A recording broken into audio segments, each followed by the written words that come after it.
Well, hey folks, Jeff Salzman here, and welcome to the Daily Evolver. You can find all my stuff at dailyevolver.com. It's good to be on Facebook Live. It's good to be on YouTube Live via Integral Life. Thank you, Integral Life, and all of the fine folks there. And you can reach me at jeff@dailyevolver.com. So let's just get into it. My main self-appointed job here at the Daily Evolver is to point out significant real-time events that I think represent cultural evolution and consciousness evolution. And this last Sunday, one came at me, I have to say, from left field. It was the latest edition, Sunday New York Times, style section, and this vaunted modern love column that everybody loves in New York Times, where they publish one essay per week from readers. It's highly competitive. Readers write about their love life. And the one this last Sunday, the column was called, "He Married a Sociopath, me." Subhead, "I've learned how to tell the truth, which is why I can tell when my husband is lying." I thought it was an amazing essay, and I'll talk about why I think so. But first, let me just lay out a little bit of integral context for how I see things here. So I maintain, and I've done this through many podcasts, those of you who have listened know, that the evolution of consciousness and culture is going to include some of what we now see as ugly or unseemly or somehow outside of our circle of what we prefer life to consist of. And that our progeny will look back on us generations hence, and they will see us as repressed sticks in the mud, much as we now, from our perspective, look at blue amber cultures, traditional cultures that are based in a mannered conformity, like the Victorians, for instance. And that at some point in development, that kind of mannered conformity becomes suffocating, appropriately so, and we want to break out of it. And as integralists, we also want to seeing the whole sort of spiral of development, that traditionalism, or this mannered conformity itself, is terrific progress over the previous stage, which was red warrior chaos and by definition uncivilized. Think of the 10 Commandments. It's like it was news at one point in our development that we ought not kill, steal, and lie. And so that's what traditionalism does. By definition, it civilizes people. No more eye for an eye, justice is mine, saith the Lord, and so forth. And this comes online in various ways, all wild and woolly different ways in different cultures, but the structure of consciousness is uniform as in this conformist stage. And all of that, this civilizing, and by the way, every child has to go through this too as an individual, this civilizing, this learning how to sit down and shut up and play by the rules, is the thing that makes humanity and humans worthy to go to the next step, which is orange, which is modernism. And that's the place where people often lose their religion, or certainly it stops becoming the center of their lives. And they move away from the family, perhaps. And they do that because they can now be trusted to play by a new set of rules of modernity, which is some version of everybody's free to make their own way. So that's our orange modernity. And then we move into the next stage, which is green postmodernity. And one of the imperatives of green is to look at all of that, all of these previous ideologies, critically question them, question everything. And above all, see how these rules, often unseen, invisible, have shut whole groups of people out, given them a harder row to hoe. And And that's right. Traditionalism casts out nonconformers. The sinners are out. And modernity has a different kind of way of excluding. It's not so active. It's just a blindness to the ways in which the meritocracy grants unearned privileges. And Green sees these things. And so Green keeps things going in evolution by raising consciousness around racism, feminism, gay rights, and begins this project of fully including people outside the mainstream. And like all stages, it has its extremes, and it does it in a healthy way and unhealthy way. And just, we talk about that a lot. But one of the healthy things about Green is that it has brought forth, and we're seeing it happen in real time. I mean, this essay here about the sociopath is I think, the latest example of new norms in our culture, where we are, for instance, it's not acceptable anymore to make fun of how people look. Jokes that we would now see as fat shaming were a staple of comedy for generations. And now we see pop stars like Lizzo who shake it as good as the skinny girls. And there's a whole new sensibility of including people whose body shapes were left out. You never saw them in the media. Or if you did, they were comedic. And we see leading edge social media influencers who are gaining traction for showing their flaws. Not just their glossy, face-tuned, retouched images, which also exist, but like Chrissy Teigen, showing her cellulite and pregnancy. And it's actually just a bigger range of what is acceptable to be seen and included. I make one of my favorite arguments, if I do say so myself, about this in sort of a technical way, if you will, in an episode I did a while back. I think it's called Cirque, Seinfeld, and Saatchi. And it's about postmodern art. And I use Cirque du Soleil, Seinfeld, and most apropos to this discussion, the work at the Saatchi Museum in London, which is my favorite museum in the world, postmodern museum. It's this British postmodern movement that happened, I believe, in the 80s, which basically just shows ugly up close. And postmodernity does that. It wants to shock you with ugliness and dares you to say that it's not art. And so if you're interested in that argument, go to that episode on the Daily Evolver. So we're seeing this happening, evolving, that looks shaming is out. And what's new and next, I think, is the inclusion of people regardless, within a certainly widening parameter, including people regardless of how they act and how their personalities operate.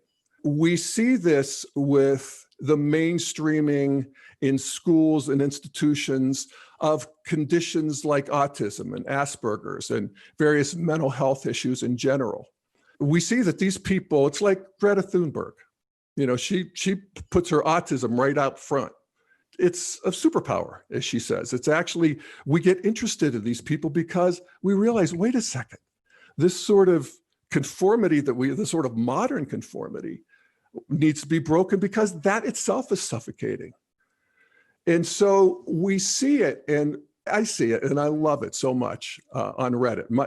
I think that I'm not on social media, but I guess I am, because I go to Reddit a lot and read all of these conversations. Reddit is listening in on the conversations of the world. You don't even have to participate, and I generally don't. I almost never do. But I read these whole communities of people who are self-diagnosing their mental health issues and personality issues, and diagnosing each other with all sorts of categories and spectrums of behavior and sexual fluidity and all kinds of kinks that in previous stages, including modernity, would have been seen as deviant and in some cases criminal. And depending on the culture, you would be putting your immortal soul in jeopardy if you did these things. And now they're normalized. And this is evolution, cultural and consciousness evolution. This is a raising of consciousness, an increasing circle of what's allowed in and what we're interested in giving moral consideration and relating to. And it's exciting and very, very fruitful society, not without its downsides. And, we talk about that. But one way of looking at it is it's a mass therapy of the culture. For those of you who are into developmental theory, what people are doing in these, again, in this mass movements, is they are making subject object. Okay, for those of you who know the jargon, and I'll explain it. It's the subject of one level. So the I at modernity becomes the object of the subject of the next. So now I'm able to see myself instead of be myself. This is from this new, higher, bigger self. So instead of concluding that I'm weird, what's wrong with me? It's now I have social anxiety, and I can hear from other people who do and what worked for them and what doesn't. And my behaviors, my impulses, even my thoughts are now an it instead of an I, and I can see them instead of be them. And then I have this ever increasing I. And this is a huge process that is going on in our culture that we need to take note of. It's very, very healthy. And so now, to get back to the subject of this episode, I guess, it's one of the final frontiers in accepting what was seen as deviant behavior. And that is this whole category, I guess, of antisocial personality disorders. And these are people and children who are deficient in empathy. They don't feel guilt or remorse. Again, a spectrum. There are people who, lie and cheat and bully. And at the extremes, there are people who get into dangerous, violent criminal activity. And that's the range here. The two big categories that we seem to have settled on in the culture is the difference between psychopaths and sociopaths. Psychopaths, and I'll use the Google definition here. Psychopaths tend to be more manipulative, can be seen by others as more charming, lead a semblance of normal life, and they minimize risk in criminal activities. Sociopaths, on the other hand, tend to be more reckless, erratic, rage-prone, and unable to lead as much of a normal life. So the difference between psychopaths and sociopaths. And so that then gets me to this article, He Married a Sociopath, Me, and I wanted to read a little bit because it's interesting, first of all, to me, that she identifies herself as a sociopath and explains why. And I'll read a little bit of it. And this is written by a woman. Her name is Patrick, which is short for Patricia, Patric, Gagne, Gagne. And she has a website, and she's a doctor in psychology. And here's what she has to say. She said, "I knew as early as age 7 that I wasn't like other children. I didn't care about things the way they did. I was a girl who mostly felt nothing. It wasn't until college that a therapist told me what I had long suspected. My lack of emotion and empathy are hallmarks of sociopathy. A few years later, doctors would confirm my diagnosis. Human beings weren't designed to be functional without access to emotion. So we sociopaths often become destructive in order to feel things. Become destructive in order, here we go. So we sociopaths often become destructive in order to feel things. I used to break into houses or steal cars for the adrenaline rush of knowing I was somewhere I wasn't allowed to be, just to feel, period. It didn't take long for me to realize this was not an effective life strategy. Rather than risk incarceration or worse, I used my diagnosis to fuel my pursuit of a PhD in psychology. Like many, I gained my first understanding of sociopaths from pop culture, which portrays us as singularly dangerous and threatening, our flat emotional state and lack of remorse making us unfit for normal life. Think Hannibal Lecter here. It wasn't until I began my research in graduate school that I learned sociopaths exist along a wide spectrum, like many people with psychiatric disorders. You'll find us everywhere in daily life as your colleagues, neighbors, friends, and sometimes members of your own family. Pretty challenging, isn't it? So then she goes on to talk about marrying her husband, who knew her as a girl, so he was she was kind of normalized in his world view. So he kind of went with it. She talks about that. But then she talks about being married. She says, when you're a sociopath in a marriage, especially one with children, she has children, honesty is critical. Even more, I would argue, than for people in normal relationships. As a sociopath, I had difficulty prioritizing telling the truth. But as a wife and a mother, I forced myself to learn. Interesting. She says, it hasn't been easy. People claim to want complete honesty from their partner or spouse, but I have found that they aren't always happy when they get it, especially when that honesty is coming from a sociopath. My husband was never thrilled to hear that I had spent the day in a stranger's house without that person's knowledge. Jesus Christ. I mean, I draw the line there. I have to say, I am not increasing my circle of moral consideration to people who spend the day at a stranger's house without that person's knowledge. That's a challenge. Anyway, she goes on, she said, or her husband wasn't happy to hear that I embezzled the cash for his surprise birthday trip to Hawaii from an employer. But his real anger was reserved for the fact that I never felt guilty about these things. A few years after we married, with his encouragement, I'm moving along here. She says, a few years after we married, with his encouragement, my behavior started to shift. I would never experience shame the way other people do, but I would learn to understand it. Thanks to him, I started to behave. I stopped acting like a sociopath. And thanks to me, he started to see the value in not caring as much about what others thought. He noticed how often guilt was forcing his hand. This is the other side of things. He noticed how guilt was often forcing his hand, frequently in unhealthy directions. He would never be a sociopath, but he saw value in a few of my personality traits. He learned to say no and mean it, especially when it came to activities he was doing purely out of obligation. Family visits or holiday gatherings he didn't enjoy but couldn't decline. He started to recognize when he was being manipulated. He noticed when emotions were clouding his judgment. What a pair we are. Isn't that something?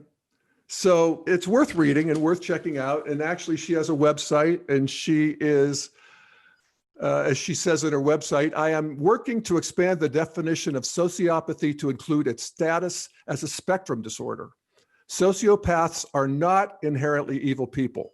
We suffer from what I believe to be an emotional learning disorder, one which is both relatable and treatable. So God bless her. But, please stay out of people's houses. And I guess she says she has, of course, and she's learned. And hallelujah. Okay, so the difference between sociopaths and psychopaths. And I've talked at length here on the Daily Evolver about the psychopath in the White House. And I think he qualifies even by the definition. And what was the definition?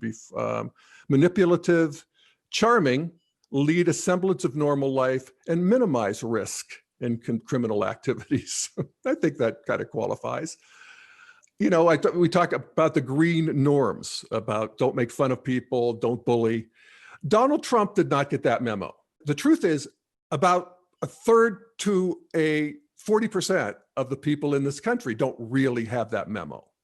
He hasn't even gotten the memo about lying and cheating. And most of his followers actually have. But it's interesting to see the power of psychopathy. And I want to play a clip from Trump from yesterday, where he was on Fox News for an hour. I feel for these people, these three hosts, and they're kind of stealing themselves because they know they've got him for an hour, but they have to, as people love him. They're their people. And so I'm going to play this. It's a good example of what I'm talking about. It is, and it starts out with Ainsley Earhart. This is the middle of the conversation, probably a half hour into it. I skipped ahead because at 20 minutes, he hadn't stopped talking about Russia and the Biden criminal family. And I just can't imagine how that's good politics at this stage. And a lot of people can't. I mean, Frank Luntz, the Republican pollster, said that it's the worst campaign he's ever seen. I don't know, honestly. I don't know. The superpower of Trump is unplumbed yet, to my mind. And I'm nervous about thinking anything other than he might win. So I don't go there. It might be a psychological defense. I think it is. Anyway, here he gets a nice softball question from Ainsley about the violence on the left this summer. And, how's he feel about that? And is he going to go into this debate tomorrow night and hit that hard? And here's what he says. President, let's talk about law and order. In these Democratic cities, you have like Portland and you have Seattle, New York City. We've seen riots take place, protests take place. If you win and the people who did not vote for you go out in the streets and we see a lot of what we saw a few months ago, how do you plan on handling that? Because it worries people. They shouldn't be worried. We're for law and order, and if we win, they'll be exhausted. They've had it. They'll be exhausted. They've been. What if they're not? What if they're not? I won last time, and they spied on my campaign, and they tried to overthrow the president. And if it wasn't me, with phony stories like Russia, Russia, Russia, and now here goes Schiff again, Shifty Schiff again. That the laptop was done by Russia. The Biden laptop was conceived of and done by Russia. I mean, you got to understand what this is. These people are, I don't even say sick. They're horrible, horrible liars. It's a terrible thing.